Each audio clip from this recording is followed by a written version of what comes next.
আমার channel mister নিসর্গ ওয়ার্ল্ডে আপনাকে স্বাগতম।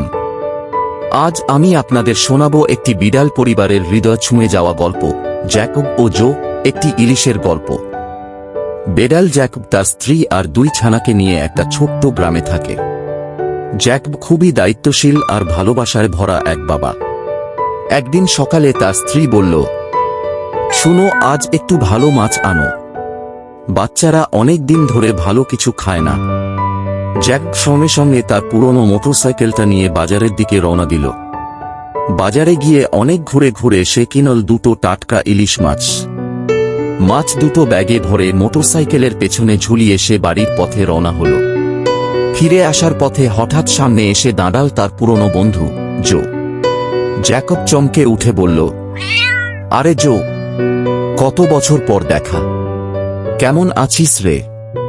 জো হেসে বলল, ভালো আছি রে, কিন্তু অনেকদিন ভালো কিছু খাইনি, মাছের স্বাদই ভুলে গেছি।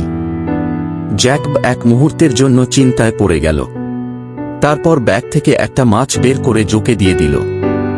জো খুশি হয়ে বলল, তুই এখনো আগের মতোই মহান বন্ধু। বাড়ি ফিরে জ্যাকব যখন একটা মাত্র মাছ দেখালো, বাচ্চারা একটু মন খারাপ করল। তখন জ্যাকব হেসে বলল, ভালোবাসা যদি ভাগ করে নেওয়া যায়, সেটা আরো বেড়ে যায়। তার কথা শুনে সবাই হেসে উঠল। আর সেই এক টুকরো ইলিশ দিয়েই হলো একদম সুখে ভরা রাতের খাবার। আমার চ্যানেলটি দেখার জন্য ধন্যবাদ। আপনাদের সকলের কাছে অনুরোধ, দয়া করে লাইক, কমেন্ট এবং সাবস্ক্রাইব করুন।